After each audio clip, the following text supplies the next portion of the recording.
प्रथम स्कंद 14वां अध्याय। कली के विपरीत से युधिष्ठिर को अनेक प्रकार के अपशगुन होना। अर्जुन का द्वारका से लौटकर श्री कृष्ण का शरीर त्याग वर्ण करा। इसके पश्चात श्री कृष्ण जी मिलने के लिए अर्जुन द्वारका को गए। कितने ही दिनों तक वे नहीं लौटे। इधर काल के विपरीत होने से हस्तिनापुर में युधिष्ठिर को नाना प्रकार के अपशकुन दिखलाई पड़ने लगे। ऋतुओं के धर्म वाले काल की गति भयंकर हो गई। प्रजाओं में काम, क्रोध, लोभ और झूठ बोलने की प्रवृत्ति हो गई। जहाँ तहाँ पाप होने लगे। छल और कपट का बाजार गर्म हो गया। माता पिता, मित्र, भाई तथा स्त्री और पति में झगड़े होने लगे। लोग संभवतः लौकिक अधर्मों में लगे रहकर अत्यंत अशुभ करने लगे। यह सब देखकर धर्मराज युधिष्ठिर का हृदय कांप उठा। उनकी बाईं जंघा और बायां नेत्र फड़कने लगा। अर्जुन अभी तक द्वारका से नहीं लौटे थे। तब युधिष्ठिर ने भीमसेन को बुलाकर कहा, हे वृकोदर, तुम्हारे छोटे भाई अर्जुन जो श्री कृष्ण का समाचार लेने के लिए द्वारका गए हैं, वे अभी तक नहीं लौटे। 7 महीने का समय व्यतीत हो गया। इधर मुझे नाना प्रकार के अपशगुन दिखलाई पड़ते हैं। क्या नारद जी का बतलाया हुआ वह समय आ गया जबकि श्री कृष्ण अपना लीलामय शरीर त्याग देंगे? परंतु हाँ, जिन श्री कृष्ण के आश्रय से हम आज इतने शांतमय वातावरण में सुख के दिन व्यतीत कर रहे हैं और जिन्होंने सर्वदा ही हमारी रक्षा की है, जिनकी दया से ही हम शत्रुओं पर विजय प्राप्त कर इस स्वर्गपम सुख के भागी हैं, उनके चले जाने पर हम लोग अपने प्राणों को कैसे रख सकेंगे? यह देखो, बार बार मेरी बाएं आंख फड़कती हैं, हृदय में कष्ट हो रहा है।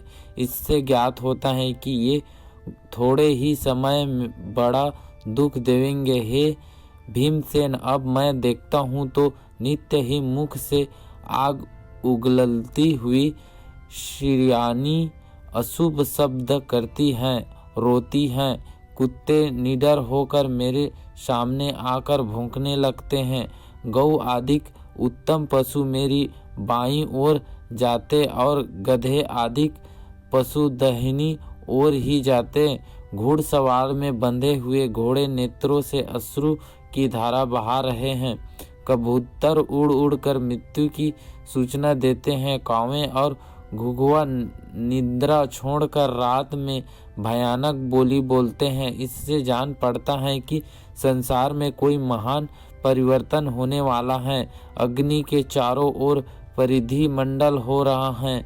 सब दिशाएं भूमच्छंद रहित हैं। पर्वतों सहित पृथ्वी में भूचाल होता है। बिना बादल के ही बिजली कड़कती है। भयंकर आंधी चलती है। मेघों से रुधिर बरसता है। सूर्य का प्रकाश मंद पड़ गया है। आकाश में ग्रहों का परस्पर शुद्ध होता है। नदी, नंद, तागड़ और मनुष्य के मन क्षुब्ध हो गए हैं। आग घी से नहीं जलता है। पता नहीं कि यह क्या करने वाला है। गौओं के बछड़े स्तन को नहीं पीते हैं, जिससे वे नहीं पहनाती हैं। इस प्रकार गौएं रोती हैं और बैल अप्रसन्न हैं। देवताओं की मूर्तियां रोती हैं, उनमें पसीना आता है और वे कांपते हैं। देश, गांव, नगर, बगीचे और रत्नदिकों की खानों वाले स्थान और आश्रमों शोभा तथा आनंद से रहित हो गए हैं।